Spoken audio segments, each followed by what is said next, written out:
There we go.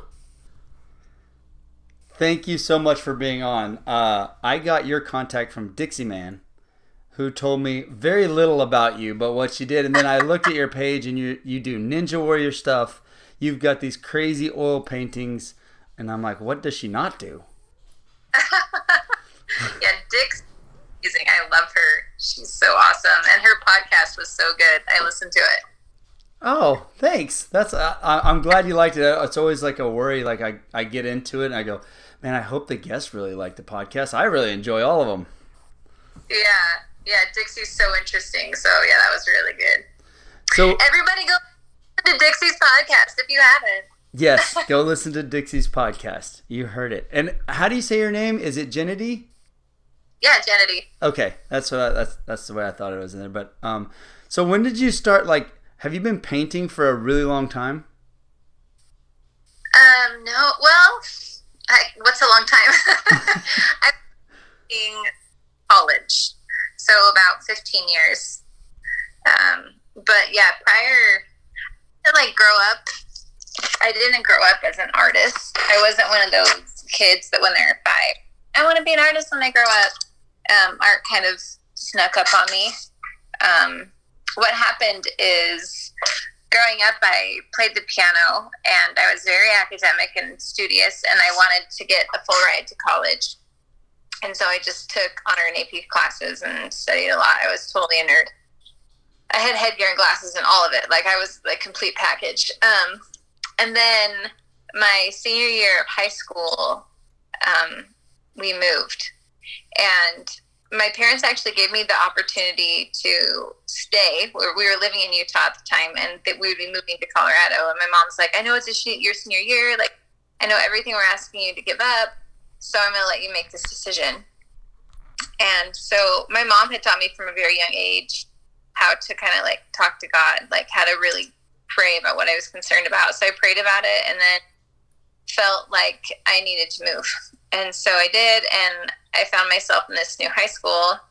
I go to sign up for classes, and I tell the counselor, like, look, I want to be valedictorian. I want to full ride to college, so give me all your AP and honors classes. And she just looked at me, and she was like, sweetheart, we don't really do any of that here. So I was like, what? And it was just this tiny school. I mean, like the town we were living in had mostly dirt roads. It had one stoplight. It was like so small. And so like they were working on teaching the kids English, let alone like AP honor stuff. So I was like, great. My senior year, I'll take art. So it just kind of like happened by chance. And then once I got into my first art class, the teacher had us fill out a piece of paper with 16 squares, and she said, I want you to portray a different emotion in each square, but you can't use any known objects. So you get texture, color, line, value to share an emotion. And I was like, okay, this is kind of weird, but whatever, I'll do this hippie stuff. So once I got started, though, and learned that art was more about communicating than about just making something look real, it just like lit this fire in me, and I was like, okay, I want to be an artist. However, I could not draw, and I had no artistic skills. In fact, somewhere here in my studio, I have my my high school art journal. I would show you. Anyways, so like I start doing art and I can't draw, and I'm doing like stick figures, and I'm cutting and pasting stuff out of magazines, and I tell my mom, you know, I come home with this revelation. Mom, I figured out my life path. I'm going to be an artist. And she saw what I was doing, like, okay, here, this is like one of my magazine cutouts. That's awesome. So imagine like your very studious, like valedictorian daughter, and she's like cutting stuff out of magazines and gluing them together and making collages, and then she's telling you that this is going to be her life path. So my mom was like, are you sure, honey? And I was like, yes. And in this journal, we had to like take what we would write in a journal, but do it in images. And I had actually kept a journal since I was 11. And so when I started doing this art journaling, it just like, I was obsessed with it. So my mom was like, okay, honey. So that's how I decided to become an artist. And then I got a full ride scholarship to BYU, Idaho, which is a little school in Rexburg, Idaho, southeast Idaho. And they just happen to have an amazing art program. Most art programs in the country nowadays don't focus on realism, which is what I do, representational painting. So I just kind of happened to be very fortunate that I landed in this tiny little school because they really focused on traditional painting. But that being said, like first day of freshman orientation, I'm in this room with a bunch of wannabe art majors, and they show a PowerPoint presentation of previous students' work, and I was just like, got smaller and smaller in my chair as I'm thinking about my little high school art journal with like National Geographic cutouts and like stick figures. Like this is another really good one right here for you. That's cool though. This looks like an asparagus impaling a cloud, but it's actually a hand reaching through the cloud. Anyway, I'm thinking of this really crappy art that I was doing and then comparing myself to what these graduates were doing. And I was like, well, there's no way I can do this. Like, I have no talent. I have no talent. What am I doing here? So I left the meeting in tears and was walking back to my apartment thinking, like, I got to change my major. And then I was stopped crossing the street by a feeling. And the feeling said, Jenedy, you can be an artist. And I was shocked by it because I had no talent. In fact, I was like, how am I going to be an artist? And I felt that God would help me do it. And as crazy as that might sound, I believed him. And so I started going to school at 4 a.m. because that's when it opened for janitors to clean the building. And I just practiced. And every time I showed up to work, I would pray and remind God that he told me he would help me do this. And then I would work as hard as I could. And I just repeated that every day for 4 years. Did you get... When you got out, did you like immediately go to being like a professional artist? Do you do that now? Like, do you sell, like, is this your profession? What brings income in for you? Yeah. Mm-hmm. Yeah. But when I graduated, no, it's actually really difficult. I went to school to be an illustrator, like a children's book illustrator. And when I graduated, we moved, my husband and I was married. I got married my senior year of college. We moved to Los Angeles because my husband was doing landscape design. And I started looking more into the illustration market, and it was all going completely digital. And I mean, I had taken digital illustration courses, but I just didn't like painting in Photoshop. Like, I paint with paint. So I was like, well, I guess I can't be an illustrator. I'm just going to be a painter. So how I got started in my career is I started doing little paintings and putting them on eBay. Which I know sounds really classy and fantastic, but there was a group that I was a part of, an online website called Daily Painters at the time, and you would do a painting in a day and then post it on the site and on eBay and then sell it. And the first painting I sold was an 8-inch by 8-inch little portrait, and when it sold, I was elated. My husband came home. It's like jumping around. I was like, I'm an artist. Somebody that's not related to me just purchased something that I created. And so yeah, I was doing these little paintings and selling them every day, not for like $100, you know. But I was just so excited to be selling art and creating it, and it was the perfect exercise for graduating from college, because every day I had to come up with a concept, and every day I had to execute a painting. And so it was just like exercises. You know, it was just like practice every day. And then eventually I was like, maybe I should spend like 2 days on this painting instead of 1. And then like I was like, maybe I should paint larger than 5x7. And so it kind of like went from there.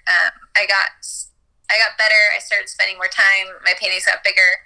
Eventually, I started showing art in galleries and shows and national shows and competitions and magazines, and it's all kind of, yeah, gone from there. I like that. It's almost like you love the rush of selling that so much. You set that goal of painting one a day, every day.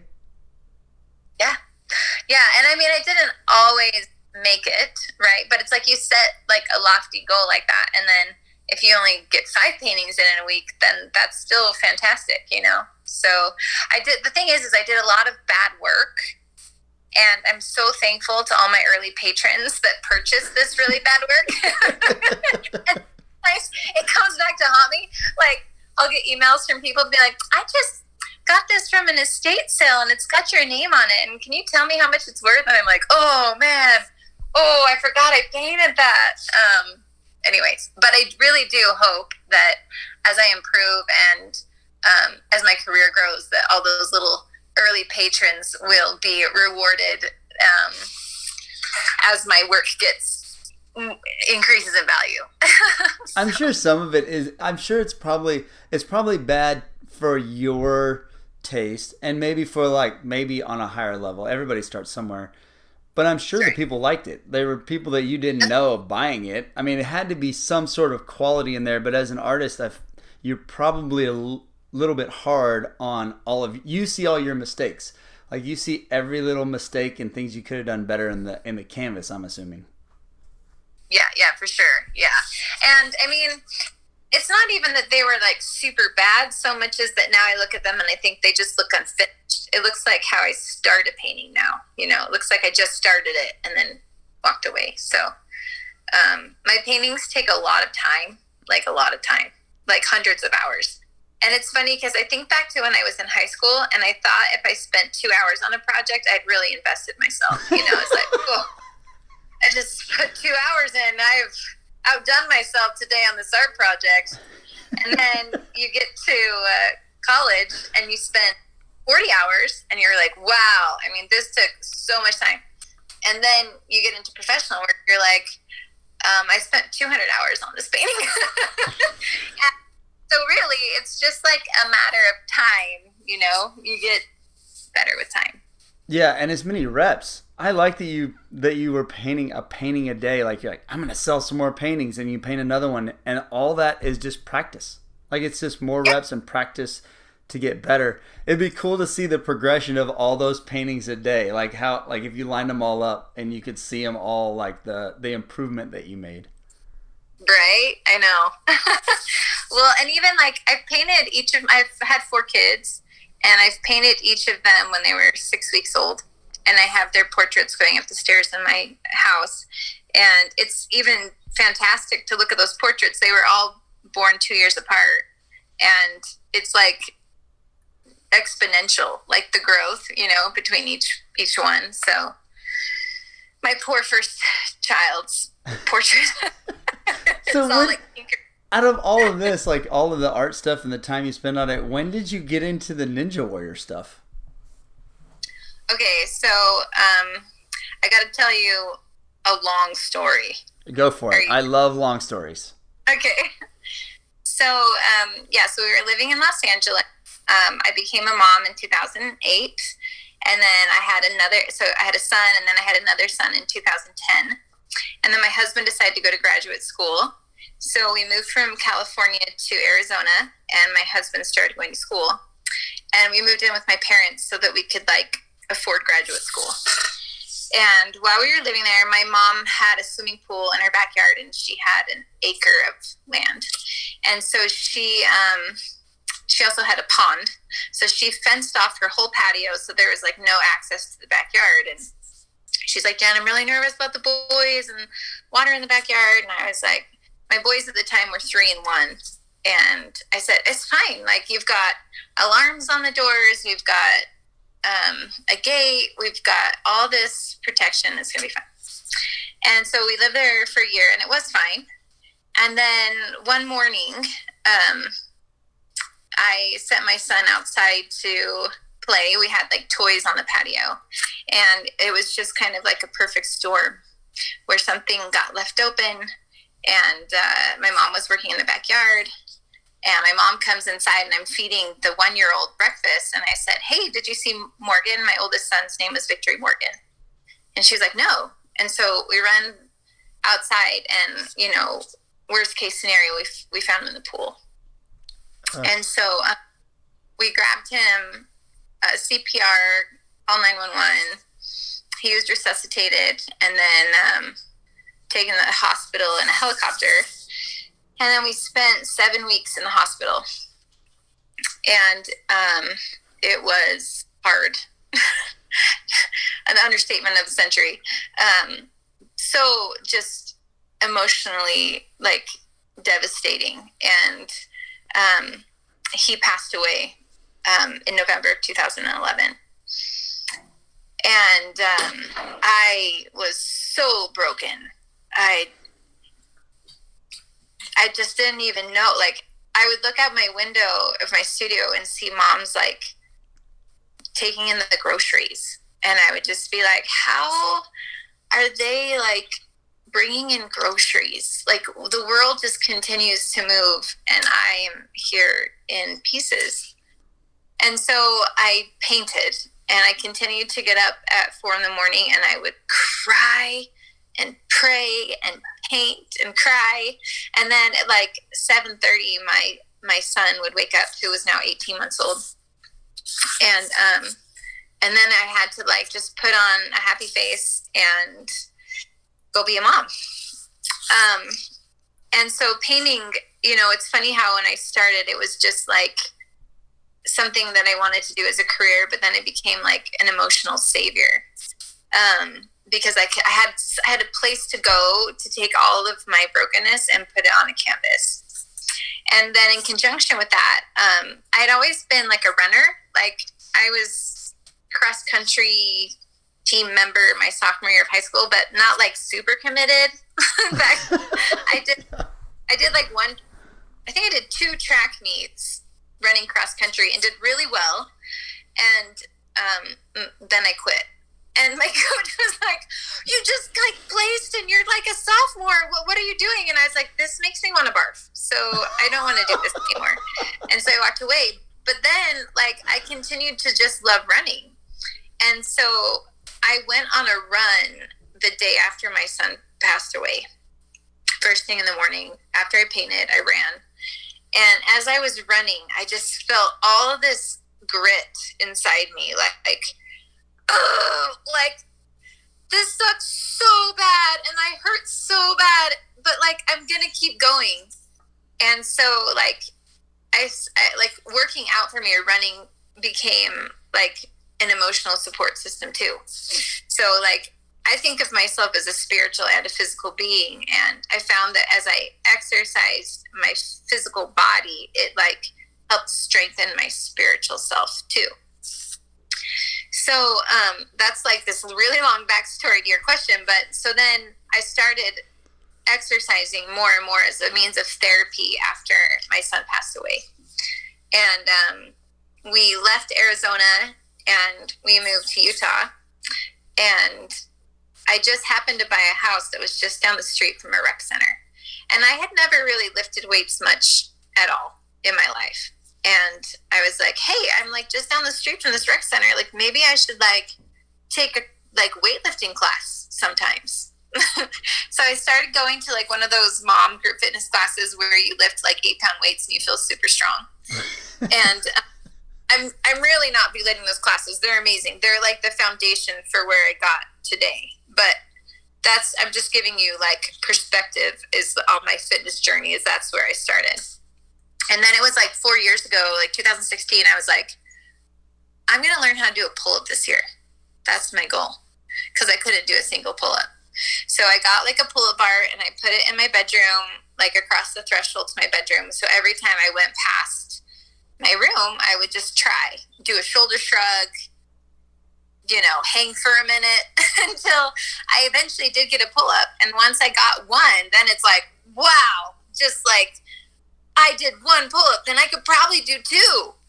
And so I started just slowly, like, you're doing laundry, you put your laundry basket down, you do a pull-up. You pick up your laundry, you put the kids' laundry away. You go back into your room to clean your bathroom, you do a pull-up. It was just like, just do one every time you walk on your door. So I did that. And then 2 years ago, my brother lives next door to me, my younger brother, and he got a climbing pass. And he was like, Jen, you should come climbing with me sometime. And I was like, cool. I'd never been climbing before, but that sounds like fun. So we go to an indoor bouldering gym where you don't use ropes. It's just climbing without ropes. You only climb like 13 feet and there's pads. And you hope you don't fall. So I went one time and I was like, I need to do this every day for the rest of my life. I was just like so hooked.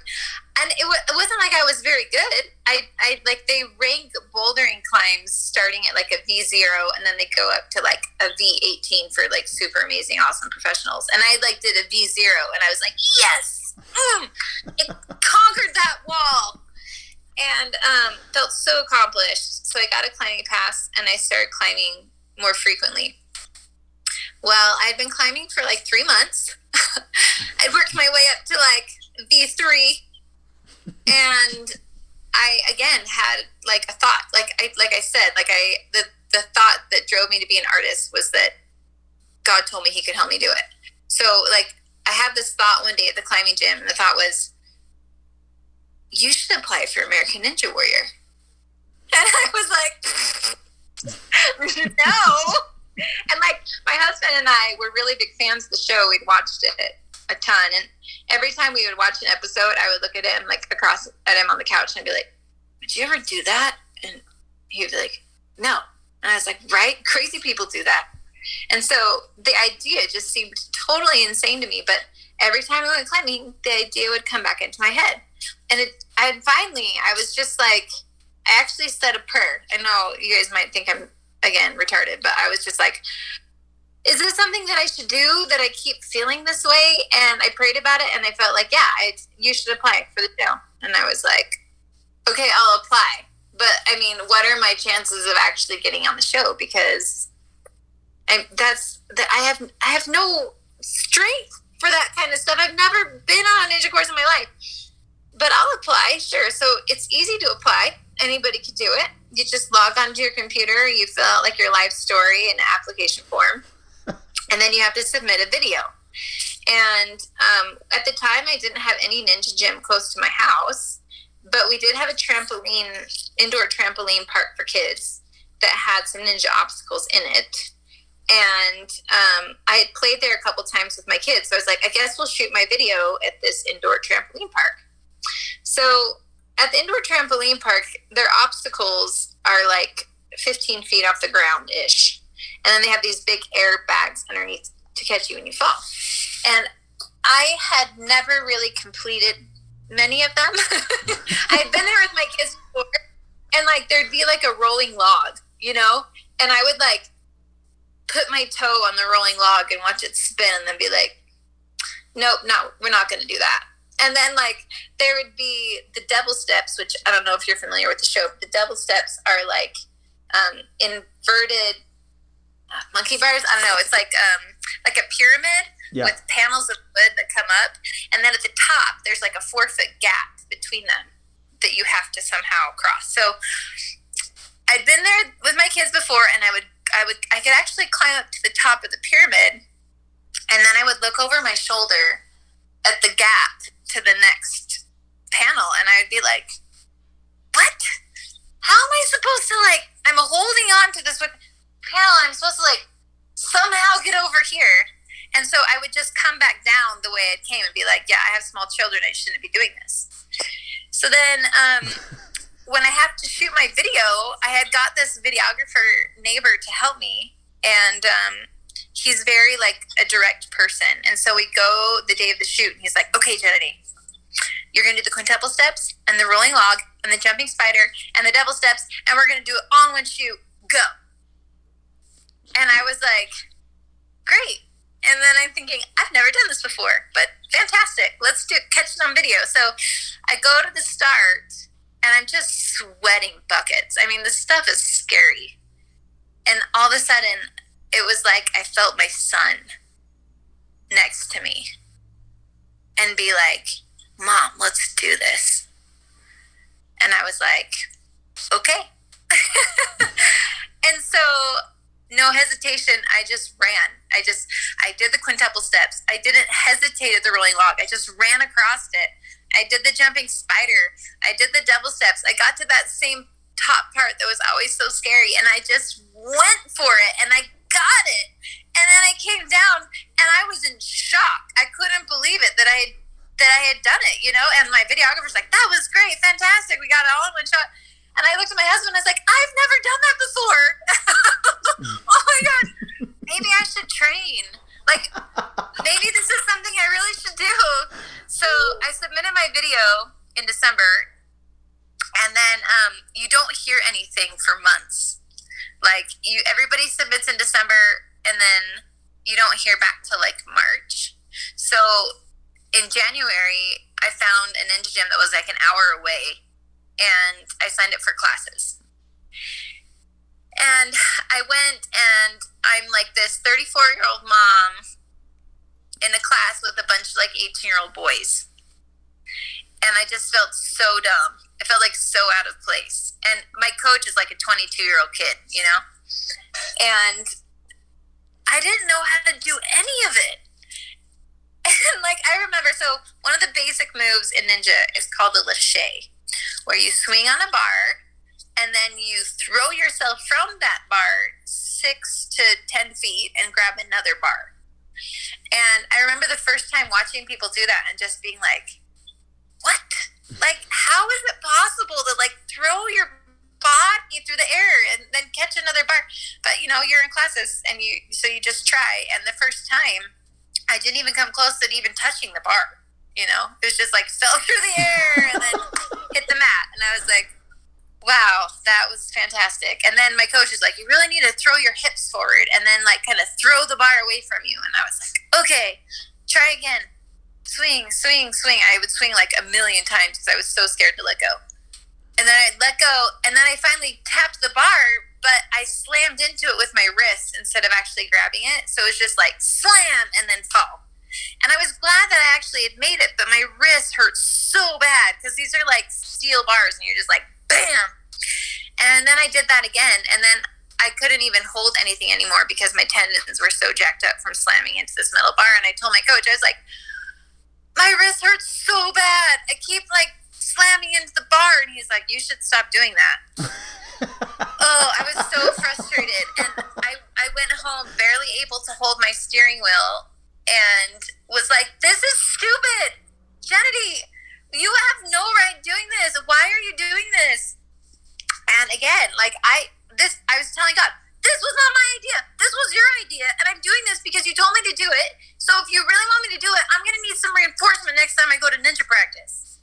So I went home and I iced my wrists, and they recovered. And then I went back the next week. And I tell you, driving there, it was like shaking in my boots, like fear and trepidation. It's just so outside my comfort zone, so terrifying, so painful. But I gave myself the challenge of learning one thing new each week. Just one thing. You don't have to take on the whole course. You don't have to take on the whole gym. Just learn one obstacle. And so I started doing that, and eventually each week I got a little bit better. And then it became exciting, you know, because I was like, I'd come home, I actually caught the bar. My body flew 8 feet through the air and I caught it. Isn't that amazing? So then it becomes kind of addicting. And a month into it, they actually opened a gym just 20 minutes from my house. I was able to switch to a closer gym and train more. So I was like, the calls start in March. I didn't get a call. And then March passes, April comes, don't get a call. And then we're taking our kids to Costa Rica for spring break. And I was like, Victor, I told my husband's Victor, should I get an international phone thing so that they can call me? I mean, what if they call me? And he was like, Jen, they're probably not going to call you, but like, fine. Okay, like, sure. So paid for like the international phone plan. And then we're in Costa Rica and I have my phone with me, you know, because I'm like, what if they call me? And then like, they don't call me. And then I'm on the beach one day and I have like this like sand protector on my phone. And I was like, screw it. I'm so tired of holding this phone. I'm just going to leave it in the car and I'm going to play the beach with my kids and forget about American Ninja Warrior. It's probably not going to happen anyways. So we spent all day at the beach, and then I get back to my car and there's a voicemail from Los Angeles. And I was like, what? No. I listen. Hi, Jenedy. This is the producer of American Ninja Warrior. And I'm like screaming, freaking out. Oh my gosh. And so, yeah, I like called them back and they offered me a spot on the show. And then it was like, I was just hit with this, oh my gosh, now I have to do this. Oh my gosh, now I have to actually compete on the American Ninja Warrior. I just barely got my lache. Like, this is ridiculous. So, so in May, I went to Tacoma, Washington, and competed. This was 2019 on American Ninja Warrior. And can I just tell you, there is nothing that can prepare you to walk into that arena and see the course that you've seen on TV a million times. And then there's Jesse Graff, and there's Meg Martin, and there's all these really amazing people, Drew Dreschel, and all these ninjas that you've seen. And you're like, I felt like I did when I was in college, starting my art career in that room and thinking I have no talent. I felt that exact same way, except now I have to compete on a show. So I did some deep breathing, I did some praying, and honestly, the whole reason I wanted to do it, other than I felt impressed to do it, was because I wanted the opportunity to share a story about grief and about losing my son, and the idea that the sun will come out and you will get stronger and life will get brighter, and that there is hope after going through such a hard loss, right? So I had an incredible opportunity to sit in a green room with producers and share this story, and they were all crying at the end of it, and it was so powerful. And then they call your name and you have to go stand behind the stage, and I don't know if people know this, but they don't let you try anything. Like, you don't get to try any of the obstacles before you compete. It's just show up and do it. I mean, how terrifying is that? Like, there was a girl competing with me who was on the U.S. Olympic team for gymnastics. And I asked her, what is scarier, competing in the Olympics or competing on American Ninja Warrior? And she's like, well, in the Olympics, yeah, it's scary because the whole world's watching you, but you know exactly what's expected of you. You've practiced it 1,000 times and you just have to show up and perform. And she was like, this is so scary because I have no idea what's going to be expected of me. And I just have to show up and hope it goes well.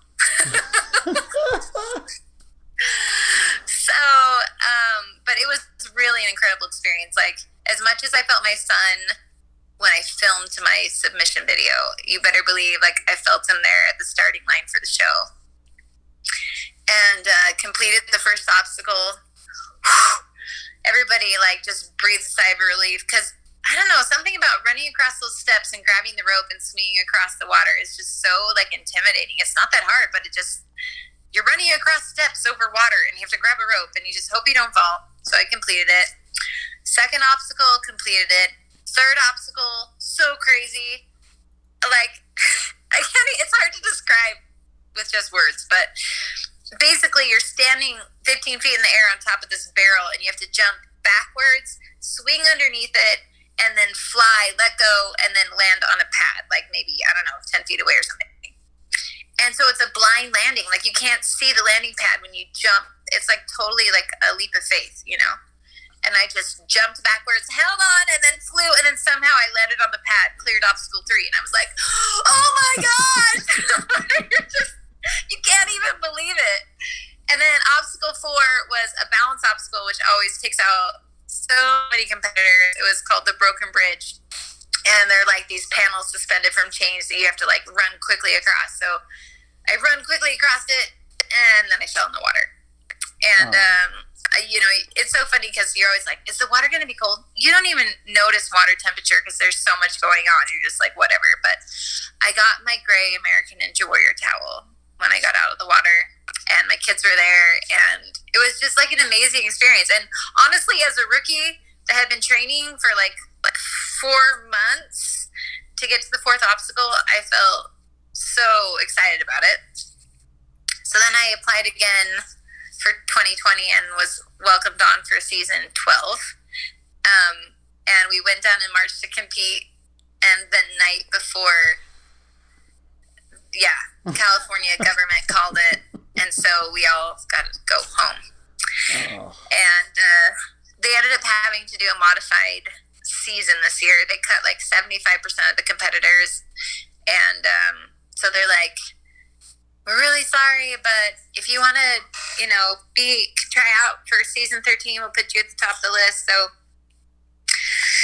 so we're going to try again for season 13. And it's kind of cool, though, because I keep training. And each week I go and I train every Wednesday night. And I'm, like, so much better now than I was when I competed on the show. So I'm kind of excited. I hope I get at least one more chance to go on the show, just because, I've now had almost, like a year and a half of practice. So anyways, a wild story. Like, you're like, oh, wow, 20 minutes later. No, it's like so many things in what you just said can apply to people that are trying to get on a fitness journey, or really any journey, like taking baby steps and small things and appreciating the victories and having big goals, but also having little goals in there. Like, I just want to complete one little obstacle. And then on top of all that, like, the powerful message of you, like, hearing your son next to you. And I'm listening to that story back there, and I'm like, I didn't knew nothing about that before this podcast. And so I'm listening to, like, oh my gosh, like, I'm thinking, how do you, having kids myself, how do you recover from that, as far as, like, you've got to now look at your parent who is, like, try not to blame that person for any sort of issue, which happens a lot. And then you've got to deal with all the emotional thing of losing a kid, which is insane. And then I'm listening to you talk, and I'm like, you understand the value of life now. That is for sure. You never parent the same way again when you lose a kid. It was really difficult for me when I first became a mom, because I had to sacrifice painting. Something that I'd worked so hard for, the skill I had developed so much, and yet I had this moment. It was like my son was tiny, like 3 months old. He's crying in the middle of the night. I'm a first-time mom. I have no idea what I'm doing. I don't know why he's crying. He's already been fed, changed, and all that. And I look at my easel, and I'm so tired. And I realize it's been like 3 months since I've been at my easel. And I just had this, like, bit of despair moment, like, I'm never gonna see you again, easel, And in that moment, I felt censured a little bit by heaven, and I had this moment where I realized, Jenedy, what are you saying? Like, this little creature that you're holding, this son of yours, is way more important than any painting you'll ever paint. And I was like, oh my gosh, so true. I need to let painting go as a priority. And so I did. I tried not to, because I realized that if I didn't submit my desire to become, like, an incredible artist, if I let that rule over my mothering, I would be a terrible parent. I'd resent my children because they would always keep me from it. And so I did this painting called Let Go, where it's kind of a depressing looking painting, actually, but my head's down and my hands are open, and I'm just kind of giving this up for a moment. And it's funny because I took a C.S. Lewis course in college, and it was one of my favorite courses. And C.S. Lewis says that we have to submit everything to God in our efforts to become a Christian or a better person. And I used to think, how do I submit painting? Because I just want to use it to do good. So why would I have to give that up? And then there I was, at 3 a.m, and I was like, oh, Lewis, I understand you now. I understand why I have to submit this. And so I let go. And then around 6 months, my son got a sleep schedule. Oh, more glorious words a mother has never known. And when he was on the sleep schedule, then it was like, oh, I'm not doing dishes. I'm not doing laundry. I am going right to my easel. As soon as that kid's head hit the mattress, I was painting. And then I found that God gave me painting back. And then I had this beautiful balance between motherhood and art. Well, then fast forward to being in a hospital with my 3-year-old son. And I'm helpless to do anything for him. And he actually experienced something called sympathetic storming. So he damaged his basal ganglia, which is like your control center of your brain. And because that was damaged from lack of oxygen, he experienced something called sympathetic storming, where your sympathetic nervous system is your fight or flight response. And it would go into like hyperdrive. And so it kind of looked like a seizure, because like every muscle in his body would flex and shake, and his breathing would go super high, and all of the monitors were always like going crazy. And at first they lasted like 20 minutes, and you're just standing there as a mom, just like holding his hand, and there's like no morphine or Valium or anything that they could give him that could stop it. But then as it progressed, they got to be like 48 hours long. And you're just standing there, and it eventually just racked his body. Like it just shut down everything, and he passed away. But I spent so many nights standing next to him as he's storming, and I'm praying, and I'm telling God, like, I would give up painting for the rest of my life. You know, you make all of these promises and deals. You try to make deals with God when you're in situations like that. Like, I thought of how when he was this baby, and I was like, oh, I'm never going to paint again. And now I'm in the hospital, and I'm like, I will never paint again if you just save him, if you just stop these storms, you know? So yeah, it gives you this perspective, like, what is most important. And then my son's accident was actually September 26th. So on Saturday is the 9-year anniversary of his accident. And the first year after his death, when September came, it was really hard for me. And I thought, how am I even going to handle this day? Like, the day my whole world changed, like the whole everything. And I thought, well, I have 2 options. One, I can like cry and be super depressed and stay in my bed all day and put the covers over my head, or I can thank God for the son that I have. And I had actually just barely had a brand new baby. And so God really gave me a son back within a year.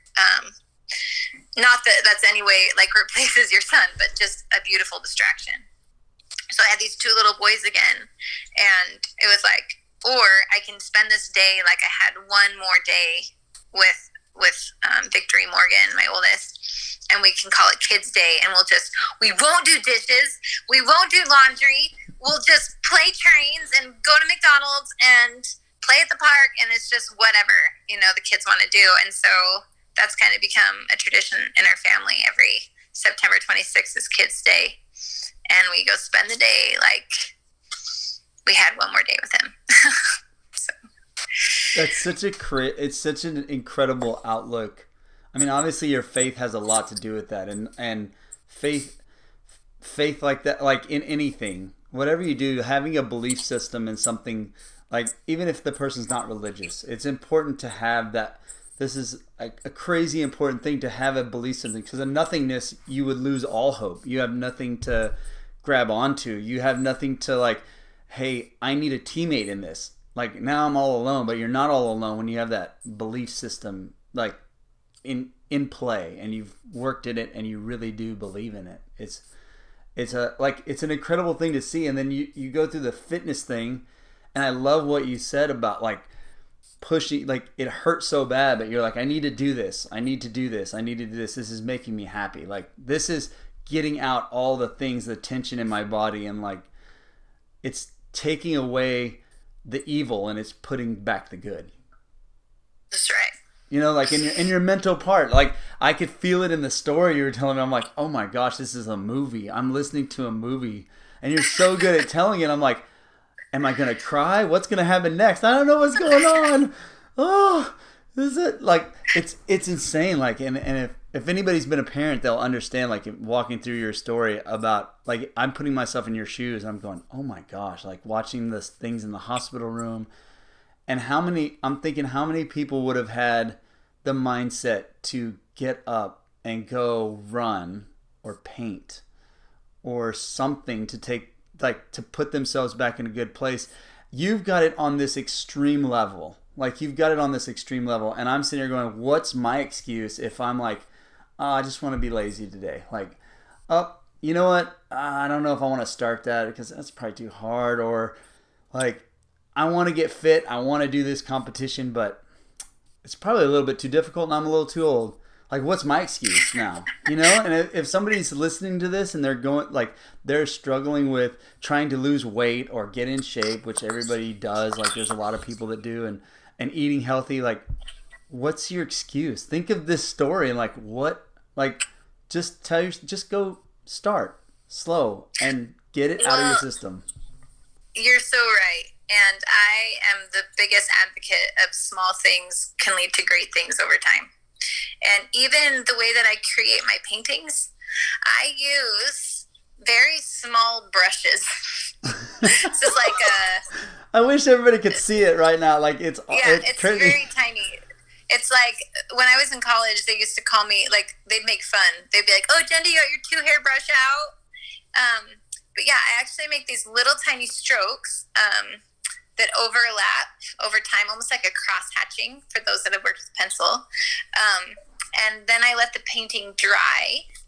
And then I come back in with a razor blade once it's dry, and I scrape off any texture from built up strokes so that you get the color application on the canvas without any texture. So then I go in again with another layer and I do the same thing, except the next layer, I refine it a little bit more and a little bit more and a little bit more. And so I'll do, I don't know, like 10 layers or something, like each time scraping away the dried stroke, like anything that's erased off the surface, adding another layer, and then it gets more and more refined over time. And I love this practice because I feel like it's so much like life, you know, like that. Sometimes we think we've made like pretty great progress, and then God will be like, let me scrape some of this off, and it's painful and it hurts, and we're like, why do we have to go through this hardship? Like 2020 with the crap. But it's like all those hardships are refining us, and then allowing God to like add another layer and another layer, and like over time we become better. And I'm such an advocate of like, you can do anything like that you want to do if you are consistent and just keep going. Like, okay, you might not be like the best at it, but you will improve, like guaranteed improvement if you just show up every day and do it. And being a mom and juggling this career, like there's been some days where I've had literally like 15 minutes to paint. And there's this, obviously this thought in your head that says, Jenedy, you have 15 minutes. Are you kidding me? Like, are you really going to paint for 15 minutes? And I say, yes, I am going to paint for 15 minutes because I have 15 minutes. And if I paint for 15 minutes, I will be 15 minutes better today than I was yesterday. And if you add 15 minutes up over a year, how much time is that? I don't even know because I can't do that math in my head. But just think about how many minutes that would be, you know? And so I am such a believer in small things, and then just being consistent, just showing up every day for even if it's a small amount of time, you know? So like, I try to write every day, and like the writing informs my art. Like a lot of people ask like, how do you get all these ideas for your paintings? And I tell them I write, and I love writing because it helps you like, as far as like grieving and processing hard things, like it allows you to kind of look above and beyond yourself and see your life as a bigger picture. But then also it gives me all these ideas for paintings. But like I have stacks and stacks and stacks of journals over here on my wall, and I'll show you. Oh, I don't know if I can flip it. Oh, I can. And oh my gosh, it's all just like that's all journals. Well, some of these are here are art books, but like these are all journals that I've written in like throughout my life. And so,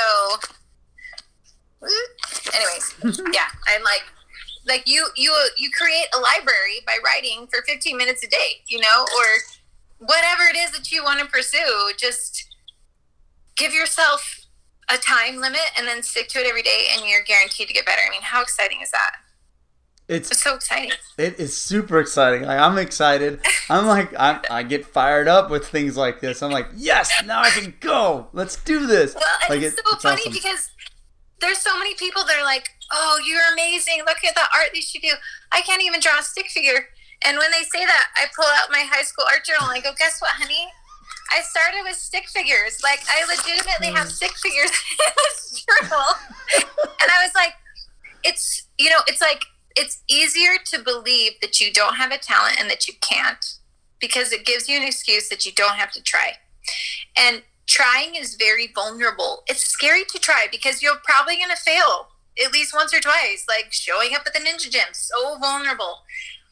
But if you just like bite the bullet and do it and just show up and take on the failures as they come, you're going to get better.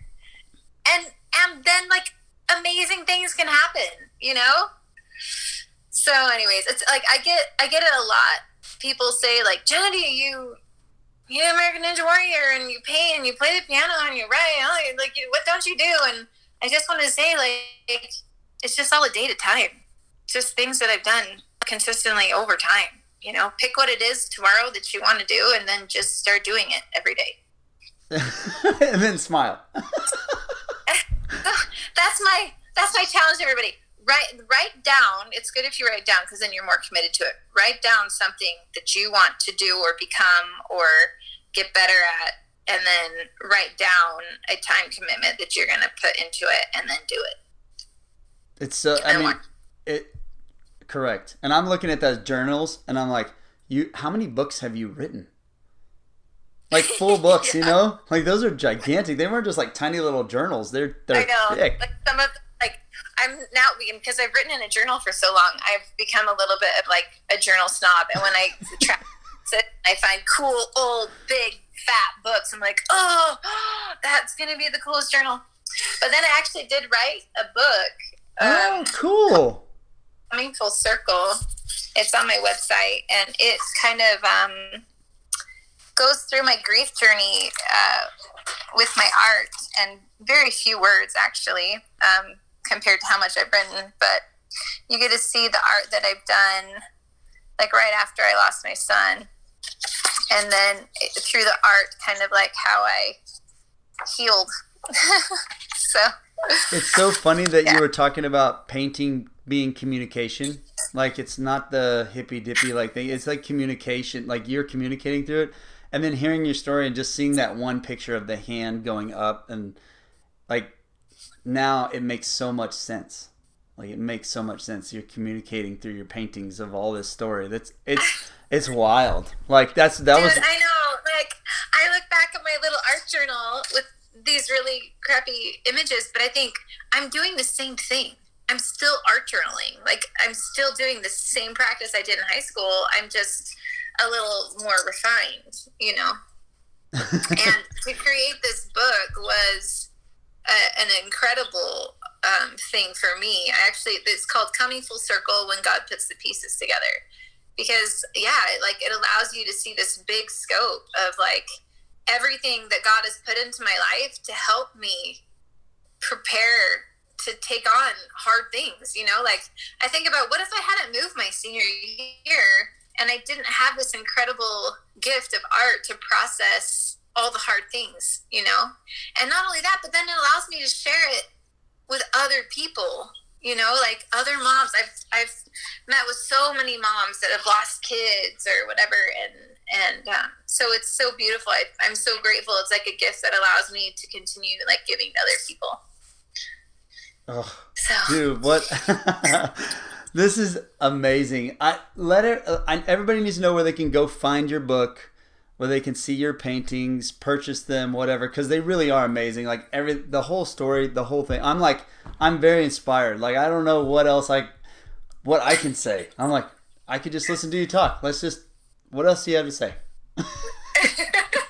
Well, I have one more little piece to my ninja story if you want to hear it. Yeah, go for it. Okay, so in 2017, in the fall, I was in my studio painting, and I had this thought, you need to become better at this. And I was like, I know. And I thought, how did I get here? Oh, I went to school. Maybe I need to go back to school and get better at painting. So I started applying to graduate programs and was accepted to Laguna College of Art and Design and made plans to move to California with my family. I have an amazing husband, by the way, who was like, okay, let's go to grad school. I can work remotely for 2 years. Anyways, at that same time, I got a painting accepted into a national show in Cincinnati, and I flew out for the show, and the juror of the show and I got talking, and I was telling him my career plans and going to get a master's degree. He said, I don't think you should go to school. And I was like, why? Because I've kind of already paid my down payment on tuition, and I don't think I can get that back. He was like, well, because if you go, you'll just get a degree, but if you came and apprentice with me, you get an art education. And I was like, what? I didn't know that was an option on the table. So he offered me an apprenticeship, and he happened just to live 25 minutes from my home. So it was very convenient. And so I didn't go to grad school, and instead I started studying with him one-on-one. And he formatively changed the whole way I paint. The whole scraping and layers came from him, and his name was William Whitaker. And it's so funny. He was 74, and so we're in very different generations. And there was this old samurai movie he used to watch as a kid, and because of that movie, he would look at me and say, Jenedy, you're not a faker. You're like a real art ninja. You're like an art samurai. And I would just be like, Bill, dude, what?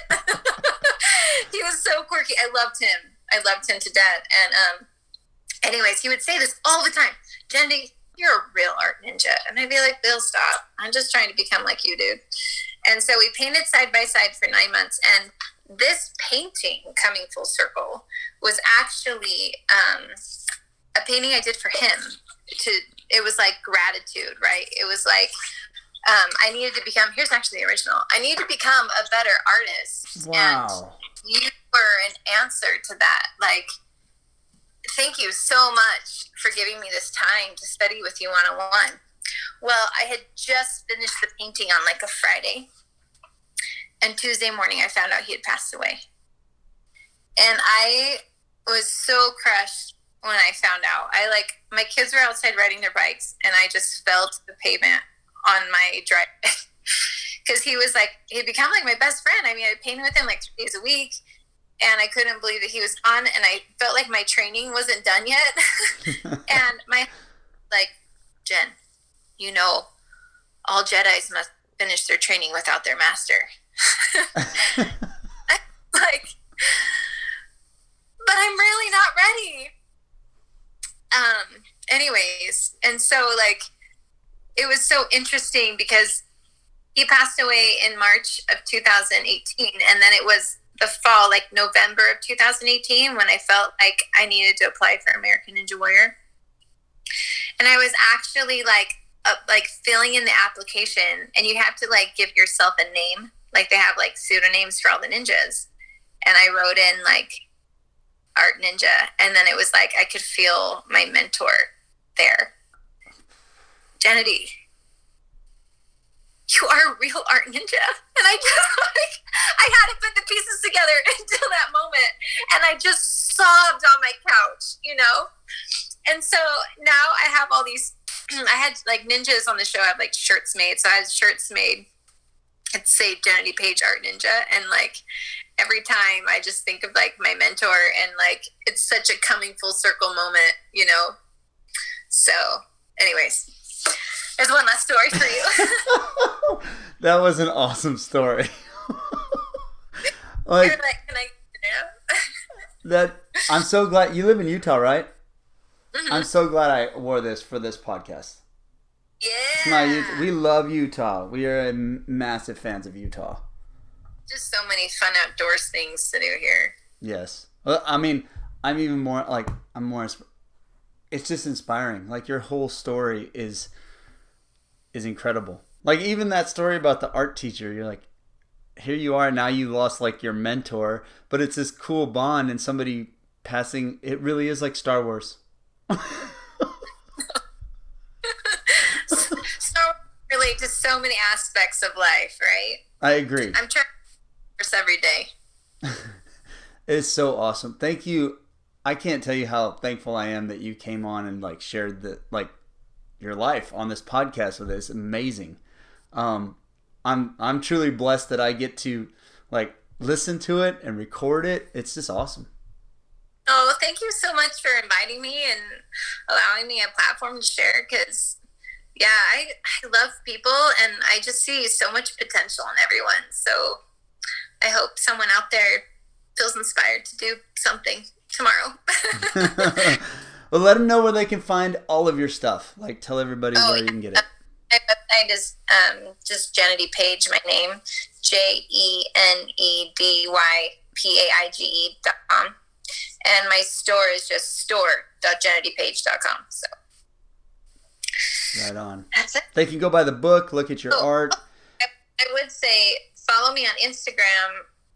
My handle is just Jenedy Paige, because I post a lot of development of my art. Like my art starts out pretty ugly, and I share it all, like tips, how I paint my palette, life things that come into my head while I'm working. So that's a good place to follow me too. And Ninja Warrior stuff. I saw one where you like post Ninja Warrior stuff on Instagram too. That's awesome. Well, thank you, Jenedy, so much. It really was an honor to have you on the podcast. Thank you. Have a good night.